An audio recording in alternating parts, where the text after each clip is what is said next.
Pete is a freelance writer who's best known for his work in the mid-'90s for Lucasfilm and Top Star Wars Galaxy and Star Wars Insider magazines. I have a lot of those Insider magazines. He's covered major events like the special editions, the 3 prequel premieres. He's also the author of almost 200 Star Wars questions for the amazing science fiction and horror trivia game. Ladies and gentlemen, please welcome to the show for the very first time on Beyond the Blast Doors, we have Mr. Pete Fletzer. Pete, how are we doing, sir?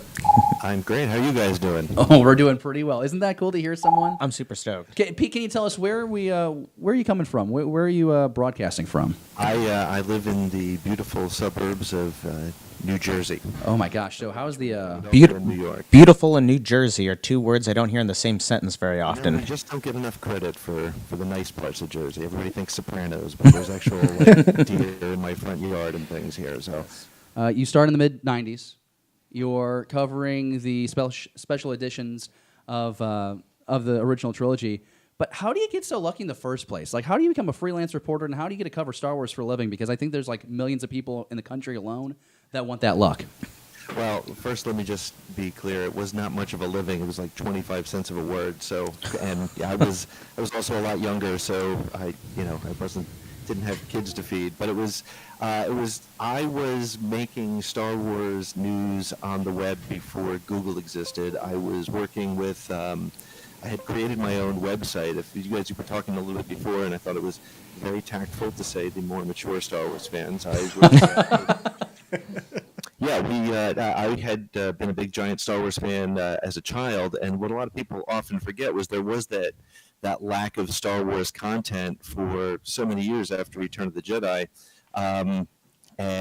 so I was a big fan, and this amazing science fiction horror trivia game was actually a game that my father had started with a bunch of his friends just at the time that board games were starting to go. It's essentially, and he would probably not like to hear me describe it this way, but it was a science fiction horror Trivial Pursuit kind of a game, and he needed somebody to write Star Wars questions, and so he knew nobody else who had seen the Star Wars trilogy as often as I had. And keep in mind, back then there were only 3 movies and a bunch of extended universe books, and quite honestly, I was never really a huge fan of the books. I read the Thrawn trilogy, and I liked that, but that was about all that we had at that time. So in the mid-'90s, I started building a website called Echo Base, and if you can imagine a time when there was almost no Star Wars content online, I was doing my best to sort of fill that gap. At the same time, we had Steve Sansweet, who at Lucasfilm was going around and doing he was doing some presentations at science fiction conventions because the special edition was on its way. They were bringing it to life, and they were bringing it back. And Steve was out there doing these conversations, and people were reaching out to my website because it was the only one that existed at the time, or one of the only ones, and they believed for whatever reason that I was associated with Lucasfilm. And so I reached out to Lucasfilm, and they put me in touch directly with Steve Sansweet, and he gave me his list of where he was going to be presenting, and I posted on the site, and I began having a conversation with him because I always sort of fancied myself a writer.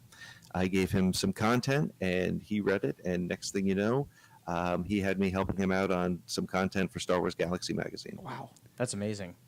And it all started because you started writing trivia questions for a buddy for a game. That's right. So don't let anybody tell you that having an extensive knowledge of Star Wars doesn't get you something sometimes. There's hope for me yet, David. Yeah. So the first thing I covered was there was an IMAX film called Special Effects. Mm-hmm. And that I remember that. It was a film that was directed by and created by Ben Burtt. And there's a whole other story for another time about how I ended up going. I was getting to that premiere. I had tickets to that premiere. It was actually through this website that I had created. And so I covered this special effects premiere. And that was the first story that I wrote for Star Wars Galaxy magazine. It was a little 150-word little column. And next thing you know, I'm doing double page spreads. And by the time I was done with my little gig with Star Wars Galaxy, I was managing editor of some of the toys and collectible sections.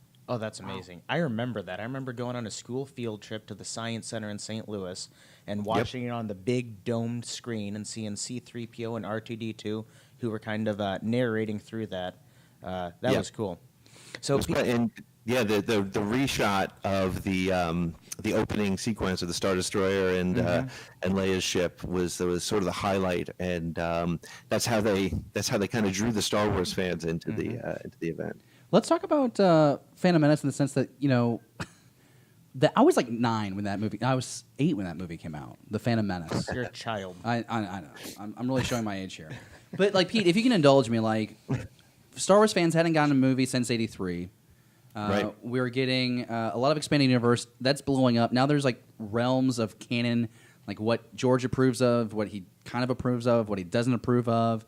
Right. You have everyone kind of doing their own thing, and now here we are. Here's a young Anakin Skywalker. We're seeing pod racers, a young Obi-Wan Kenobi. You're seeing a not the best looking puppet Yoda. Can you talk to me about what's the atmosphere like when you're in the heap of that, where you're kind of putting these special editions behind you, and now we're approaching this prequel trilogy that maybe a lot of fans didn't think was going to happen? Yeah. What is it excitement?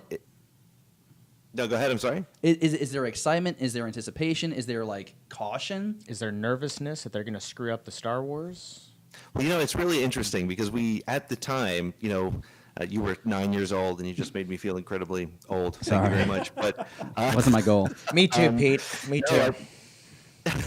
So what was great was, since there was, you know, we didn't yet have this sort of pissy fan base that's really trying to find problems with everything that comes out, and that's really frustrating. And I'm sort of taking some personal crusade of mine is to remind people how great a time it is to be a Star Wars fan. I mean, I'm envious of my 6-year-old son who doesn't know what it's like not to have something new coming out in Star Wars. So there wasn't fear that it was going to be screwed up. In fact, if anything, there was just so much anticipation and excitement for anything Star Wars to be coming out. And, you know, we, through my website at the time, we all had sort of our ideas. You know, I had this sort of theory that Obi-Wan Kenobi was Obi-Wan and he was a clone, and all kinds of fun stuff that never, of course, materialized. And, you know, we were also doing the who would you cast kind of game as well. Oh, fantastic. But what was quite interesting to me about the entire situation was just how, because there was such anticipation, I was very fortunate, and I'll share a little story here. I was very fortunate to be at the New York City premiere of Episode 1, and it took place about 2 weeks before the film came out, and it was a charity event. So it was a celebrity roll call of anybody who was a celebrity that was in New York City. It was like Kevin Spacey and pre-President Donald Trump and Glenn Close and celebrities galore. And there was this real excitement even from movie stars to go and see this film. The theater was literally abuzz. There was so much excitement. And as the opening crawl came, and it was essentially sort of trying to explain some sort of history lesson about taxation routes. There was a little bit of, you could literally feel a little bit of the excitement go, okay, what's happening here? Star Wars and then, of taxation. course, you had the Nemoidian accents, which, you know, it politically incorrectly, it just didn't feel right. And I remember literally feeling like, wait a minute, is this some sort of a joke? Is the real movie going to start in a minute? And then the foppishness of Jar Jar Binks, and by the time the movie ended, you could feel the energy in this gigantic, beautiful Ziegfeld Theater in New York City. It had evaporated. No. And my favorite part of that day, and the main memory I have, is walking out of the theater, and again, it was Celebrity Central. I had never been to a movie premiere, so I didn't know what to wear. I'm wearing a suit to this afternoon event, and as I'm walking out of the theater, I see Christian Slater, who was one of my favorite actors at the time, and he's right behind me. Like, he's walking out of the theater right behind me. And so I'm like, when am I going to get to talk to Christian Slater again? So I turn to him and I say, Christian, what did you think of the movie? And he's looking at me like, do I know this guy? Should I know this guy? How dare And, you talk to give him me? a Christian Slater eyebrows, and he just looks at me and he says, "Visually stunning," and that was it. That was his entire review of the film, and you know what? That was probably the smartest and best answer to give, because he didn't want to get into. He didn't want to be quoted perhaps as saying this was great or this was bad, or there's a chance maybe he was going to be older Anakin. Who knew, right? So it was just really interesting to feel that sort of lack of, it was disappointment, but nobody really wanted to admit to the disappointment. And in fact, if you go back and you read some of the reviews and you look back, it wasn't as panned as it became. And then, as I think you guys talked about it last week, some of the things that Ewan McGregor's been saying, how this fan base is kind of coming back to the prequels and Episode 1 and looking at it differently, and it's really playing a different role, if you will, in the Star Wars universe. Gannon136 is in the chat. Good friend of the show, Patrick Covey. He is back. He was on the show last weekend, you might remember, and he says, George Lucas, but you remembered my movie. Do you guys have any follow-up on that, or do you want to go ahead? Because we have a great... it's not a George Lucas story as much as it's a Rick McCallum story. Do you have something, Jesse? Yeah, Pete, like so you left this premiere and everything. I mean, like, so you described that, like the energy level went from like a 10 to like a 2 kind of thing by the end of it. I mean, how did you feel? Like, did you hate it? Were you in between? Like, were you like in the gray, or? Keep in mind, that's a really great question. That's a great question, because I am an unashamed Star Wars fan. Like, and this is why I get frustrated with some of the fan base today. I walked out of it talking myself into loving it. And I remember when it actually came and hit theaters 2 weeks later, I went with some of my friends. And they were like, so what did you think of it? Don't tell me anything about it, but what did you think of it? And I remember my mind went to the pod race, and I kept going back to the pod race as the thing that I felt made the movie. And so it's funny, I continue to sort of put The Phantom Menace at the bottom of my list of favorite Star Wars films. But, I think just like even, you can go to The Last Jedi, and people weren't sure what to think of it. I mean, I walked out of The Last Jedi, and my first comment to the friend I went to the film with was that was both the best Star Wars movie ever made and the worst. And I think, the same thing with Phantom Menace was, I want to love this movie. I think I love this movie. And also keep in mind, this was before there wasn't a lot of things that I could go online and have conversations with people about. So it was all happening in my own sort of talking myself into it and out of it at the same time. But my initial response was, I think that was good, which is, by the way, not a great response to a film. Good. I find it interesting, because I mean, like, Pete's at this premiere and everything. I think I was roughly maybe 6th or 7th grade when this movie released, and Twist the dagger. It's like still being a kid and everything. I mean, like, you mentioned the pod race, and I remember leaving the film and like, I mean, like, I remember being excited about the movie. Like, I enjoyed the movie as a kid, and it wasn't only until I got older, and I guess you could say you start analyzing and viewing things more, where you go, well, maybe I didn't like that so much. Well, I think too, though, the fact that, keep in mind, and it's what Pete just brought up too, is the actors and actresses are starting to notice too that the fans are getting older now. Yeah. And so, like, that was a trilogy that we got to grow up with. So we're going to have a different sentiment with that. Just like the fans that grew up with the original trilogy, like, that is their Star Wars. And so that's why, like, in 99, 2002, 2005, you got this, like, prequel hate from the OG fans.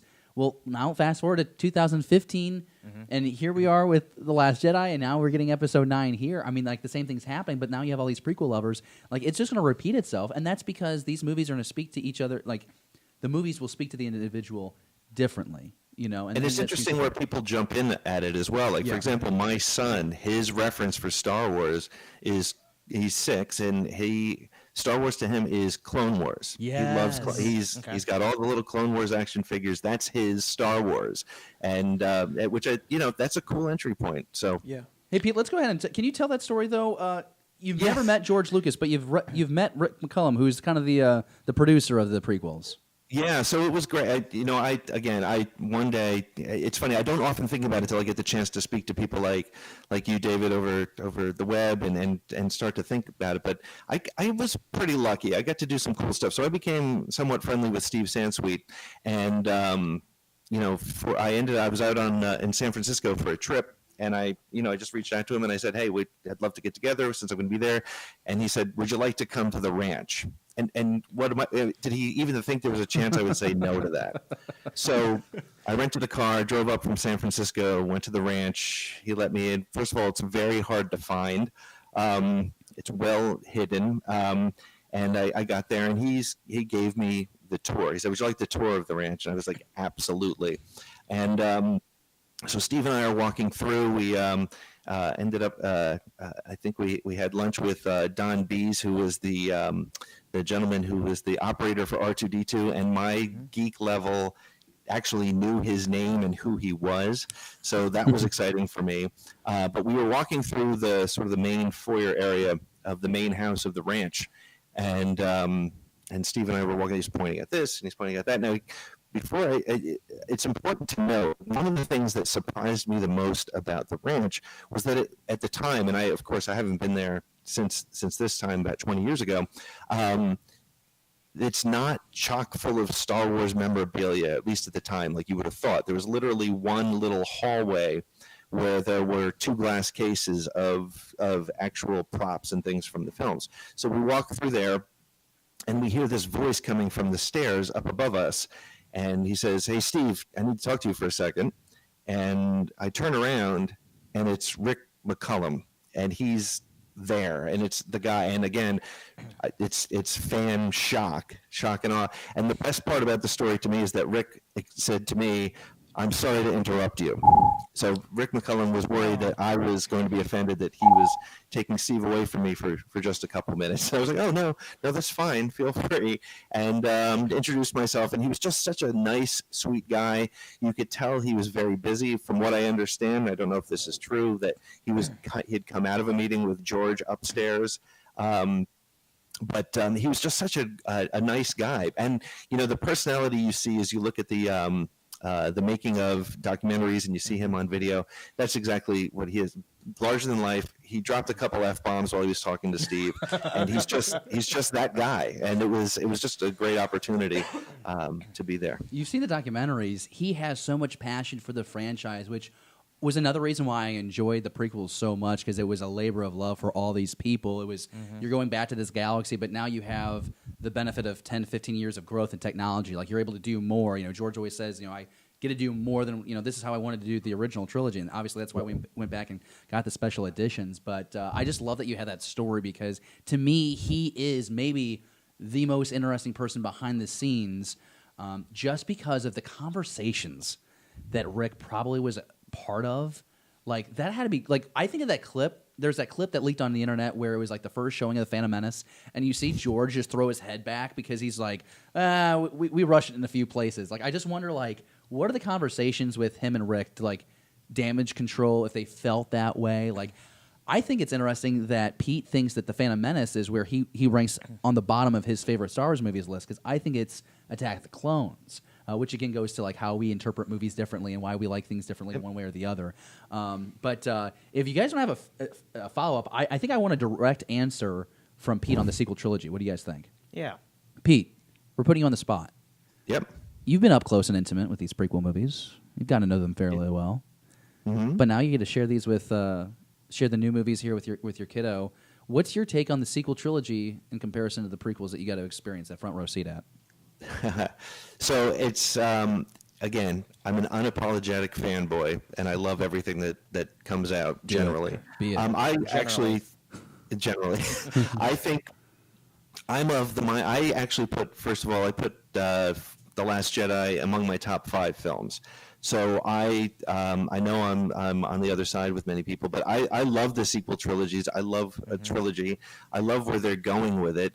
I think The Force Awakens did its job in a way that I don't think a lot of people give it enough credit for. Now, I know a lot of people like The Force Awakens. Mm-hmm. I think it's fantastic, and I look at it as a reboot. A lot of people call it a redo, sort of a direct lift of A New Hope, but it's a reboot in the truest sense of the word, in that they gave you, when JJ rebooted Star Trek, he gave you a story you knew with characters you knew. In this case, they gave you a story you knew you could get comfortable with, you could jump right back in with, but changed it just enough, followed a lot of the same beats, and kind of pulled the story through new characters. But I'm excited for Episode 9. I liked The Last Jedi a lot. Like I said, my feeling is there are things about it that are the best Star Wars we'll probably ever see, and I think there's pieces of it that were not necessary and not great. But I think it's great. I'm so excited for The Mandalorian. I'll be honest, the Cassian series, I'm kind of looking forward to. The excitement level isn't there yet for me. Oh, we didn't talk about that at all and it's today. probably only because we know how his story ends. I don't know if that's a good or bad thing, and probably a whole other conversation. But no, I'm loving the new Star Wars that's coming out. I am really excited about everything we've seen so far. So Pete, I have two questions for you. Sure.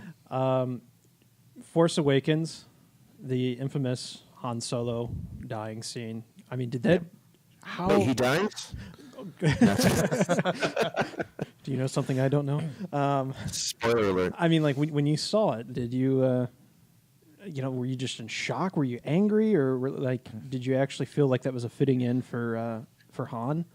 I felt like it was a character? fitting end, and I'm actually glad that Harrison Ford put a full performance in on that, because if you go back and you watch Return of the Jedi, you could tell he was kind of fulfilling this contractual obligation at times. I felt like he was Han Solo in this film. I felt I loved it. And so was I shocked? I wasn't shocked.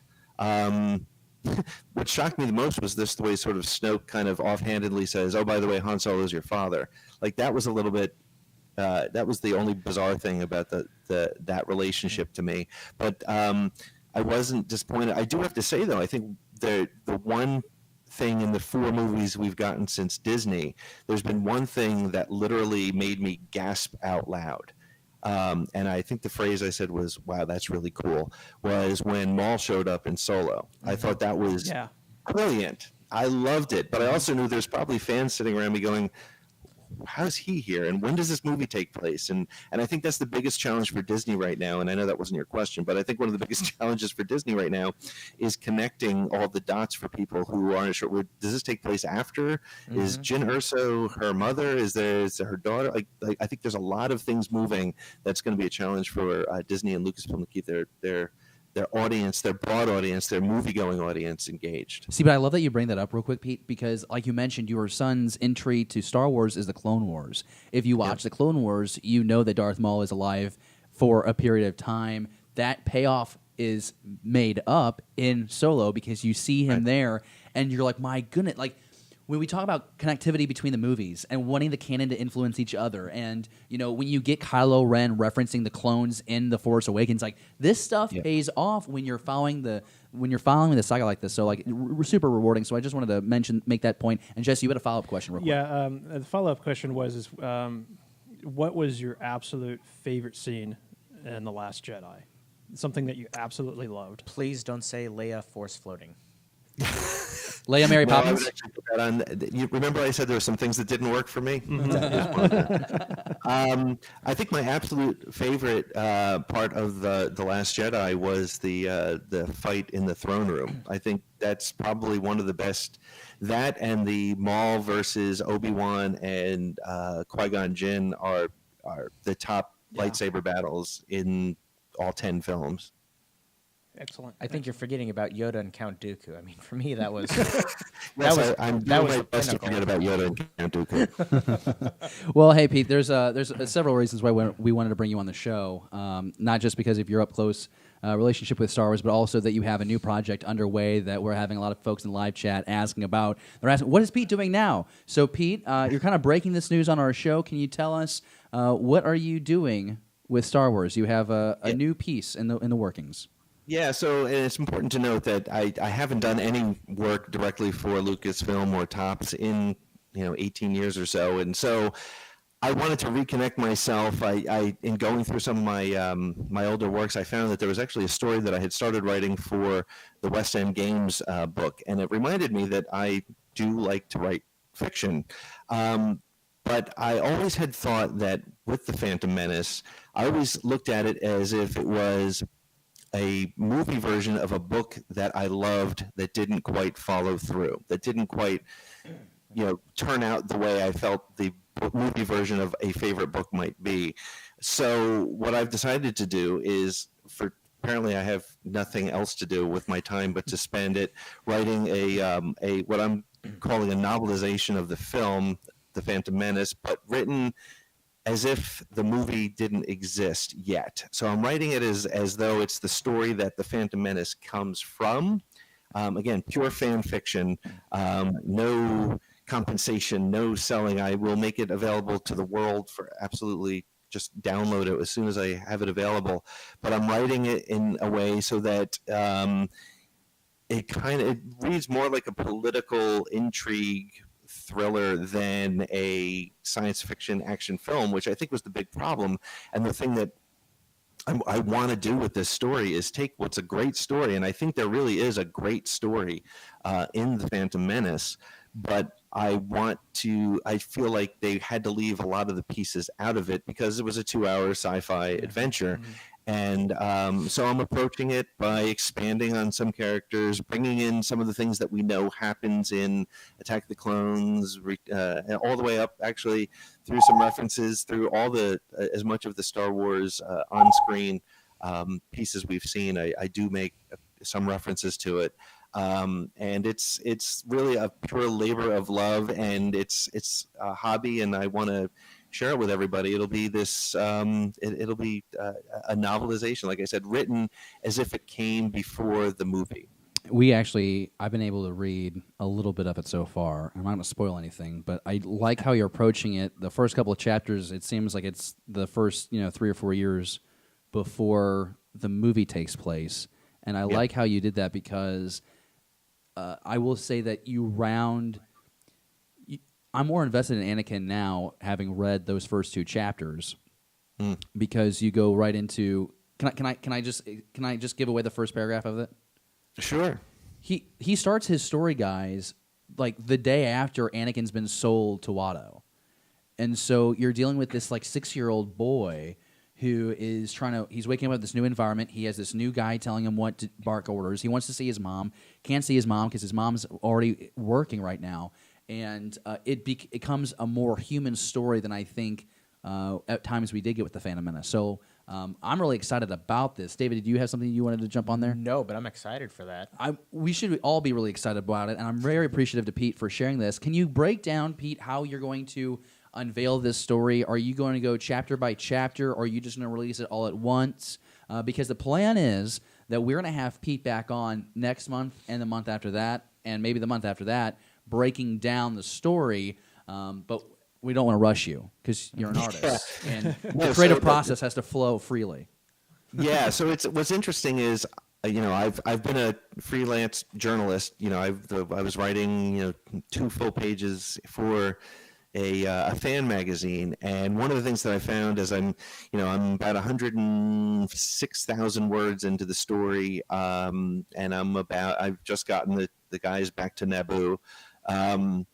So what the challenge with writing something like this is you get to a point and you're like, oh, I really need to make sure that I reference that earlier in the story. So what I imagine I'll probably do is, so you're referencing the way I'm going about the story is the first 4 chapters introduce the major characters a couple of years before the events of the Phantom Menace. So we'll read a little bit of Anakin's story. We'll meet Queen Amidala on her first day in office. We'll get a little bit of a story about a mission that Qui-Gon and Obi-Wan go on. And then we also have an early Darth Maul, Darth Sidious engagement. So that should be kind of cool. And then the story picks up before the opening crawl. So I think I'm about 100 or so pages before you actually get to that cruiser approaching Naboo with Qui-Gon and Obi-Wan in it. So the way I'd like to release it is I've broken it up into 3 acts, 3 books, 3 pieces. So I'll probably release that prologue. And then maybe part 1, I'll probably do piece by piece. So hopefully, if we're looking at doing this every month, maybe I can actually release some of it over the next couple of days and let you guys know about it, and we can talk about it then. Anything else before we let Pete go? I'm just kind of curious. Did you see the fan film that Star Wars Theory? Oh yes, I'm glad you brought that up, because he really kind of inspired me to continue to do this, right? I mean, when you're writing something so closely related to the films, in my case, literally creating a certain point of view on the Phantom Menace, to see somebody else putting so much passion into it, he absolutely inspired me to keep going. I mean, I get that there was a little bit of concern there because he produced that, and he wasn't monetizing on it, but there was a little bit of drama, with that following up, like copyright claims and all that. And is that something that you worry about working on this? Yeah, I do. I'm prepared to get an email one day once this goes out from somebody saying you really can't do that. But I think the difference is there's absolutely zero. There's no. I'm not spending any money on it, and I'm not using it to try to even. There won't be any ads on my site or anything like that. So there's zero connection to dollars. It is pure fan fiction and sort of a love letter to a story that and a universe that I absolutely love. I'm just overly thrilled, like reading, when Dave was like, "Hey, we're having Pete on here," and then I saw that this question and everything. Like, I had no idea you were like obviously working on this kind of project. I like to write a little bit. I'm obviously probably not anywhere close as good as you are. Way to be humble, Jesse. Yeah, but it's kind of encouraging for me because it's something that I'm interested in doing too. And I'm a very avid reader on everything. So I definitely look forward to reading.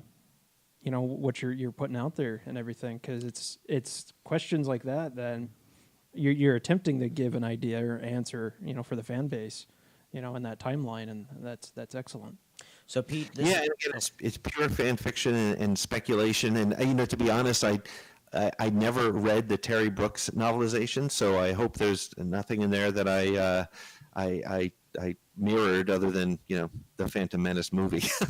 But it's kind of a fun way to go about it, and it's sort of I'll admit, and maybe it's just me, but I watched the Phantom Menace a couple days ago with my son, and the movie felt a little different to me, probably because of the backstory that I put into it myself. So Pete, you're doing this of a labor of love. It'll be free. Are there ways that our listeners can go support you in other fashions? Put a little money in your pocket for all the other things that you do. To be honest, absolutely not. No, I mean, I tried, Pete. I tried for you. I know. I do appreciate that. When I think of something though for next month, I'll find a way to have you guys help me with some of my other projects. No, but my Star Wars writing days for 25 cents a word are over. This is all pure love, and for the opportunity to talk to guys like you and keep having conversations and keeping the love of Star Wars alive. And it's still amazing that we do have people who are so unsatisfied with what's there right now. So I want to keep everybody positive and just keep loving the story that we all love. Well, Pete, so glad that you could join us today. And, of course, if people want to follow you, you do have the occasional blog posts being shared at www.petefletzer.com. You can go ahead and check his work out there. Of course, I would imagine that's where you're going to put the finished product when it does drop. That's where it'll be, yeah. And, Pete, just want to say thank you because, we talk about on the show how, we talk the movies, the TV, the toys, the cosplay, the, comics, everything. We just want to have a complete Star Wars conversation. We want people to feel that they can have their opinion, whether it's pro or con, but as long as everyone's respectful. Like we want to keep it cool, but we want to have this like really inclusive, fun, intense conversation. And you being a part of the show today has, I think, amplified that tenfold. And I just want to say thank you. And I think we're all very thankful that you're with us. And we just hope that we can bring you back on in March. Still trying to get the date pegged. But I would love to talk about at least the first 4 chapters, if we could. Sure. And maybe I'll tell you what. I'll have that up online this week. You can remind some people to download it next week, and we'll talk about it next month. All right, sounds good. Everybody, Pete Fletzer, thank you for being on the show, good sir. Thank you so much, guys. Bye-bye. Thank you for watching Beyond the Blast Doors. Be sure to subscribe to our channel. Don't forget, give us a thumbs up and leave a comment. Beyond the Blast Doors, a Star Wars conversation.